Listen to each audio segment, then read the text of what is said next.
hatrany ry havako ny fahasoavan'i Jesoa Kristy Tompontsika. Amen. Miaraka hivavaka isika. Misaotra anao izay Tompo fa nomenao indray an'izao soma maraina izao. Misaotra ny amin'ny fitiavanao, ny famondraponao, ny fahasoavana indrindra.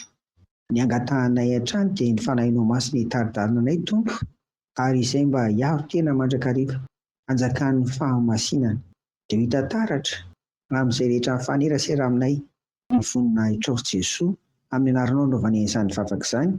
Amen.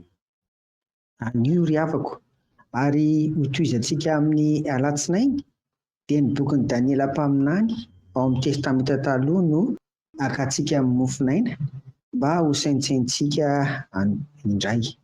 Tsara ry havako ny manamarika fa aty amin'ny testamenta taloha koa dia efa misy saritsarany izany hoe fiavian'i Jesoa izany, fiavian'ny Tompo izany izay tsara raha andrasantsika, tsara raha omanintsika.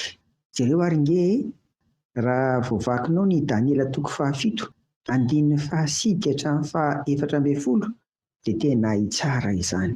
Izany dia milaza ny amin'ilay lahy antitra sy ilay tahaka ny zanak'olona, hoy ny baiboly fantsiana fahenina, raha nanome ny zanaka lohateny an'io Daniela 7, 7-11.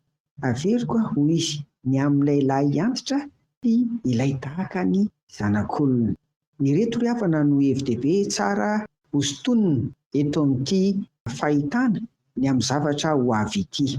Voalohany ny fitsaran'Andriamanitra izay mipetraka eo ambonin'ny seza fiandrianana. Miasikasinao ary dia hitantsika amin'ny Antsipriana izany ao raha mba afaka mamaky an'ireo andinin-tsoratra masina ireo ianao. Manaraka dia tonga koa ilay zanak'olona avy tamin'ny rahon'ny lanitra ka nakeo amin'ilay fahagola na ilay lahy antitra. Ity zanak'olona ity izay tsy inona akory fa tanidin'i Jesosy Kristy aty amin'ny testamenta vaovao dia nomena azy ny fanapahana mandrakizay mba hanjaka izy izany, ary izany fanapahana izany koa dia tsy ho rava. Ity Daniela 7-17 ity dia teny fampanantenana ny amin'ny isin'ny fanjakana misy anika ry havako, izay andimby ny fanjakana eto tany aseho amin'ny sarin'ny biby ity. Izany ditanareo manomboka eo amin'ny ity 7 ity.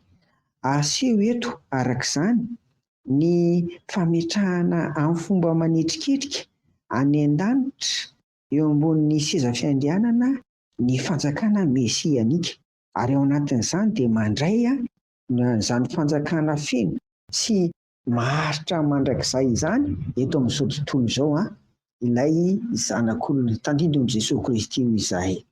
Ho antsika kosa ary dia izao manome toky antsika izany fa na dia manam-pahefana aza ilay ratsy amin'ny fiainantsika eto ambonin'ny tany izao dia voafetra ny faharetany ary eto tany ihany koa. Fa izao kosa misy ny fanjakana tsy ho rava, dia ny fanjakan'i Jesosy Kristy mandresy ny fanjakan'ny Satana rehetra, ary izany ny toky sy fanantenana ho antsika miandry ny fiavian'i Jesosy Kristy. Maherezo amin'ny tombo sy amin'ny herin'ny faherezany. Hoy izay hoe amin'ny alatsinainy indray toizantsika izany. Amen. Ny vavaka arsika na inona ary Tompo herin'ilay ratsy dia ampitomboy ny finoana sy ny fahatokisana tahaka an'izany tamin'ny andron'ny Daniela izany, fa tsy maharesy ny fanjakanao mihitsy ny fanjakan'ilay ratsy. Dia ho mpandresy takanao mandrakariva izay irianay sy angatahanay amin'ny anaran'i Jesosy izany. Amen. Ho aminareo ry havako ny fiadanan'i Jesosy. Amen.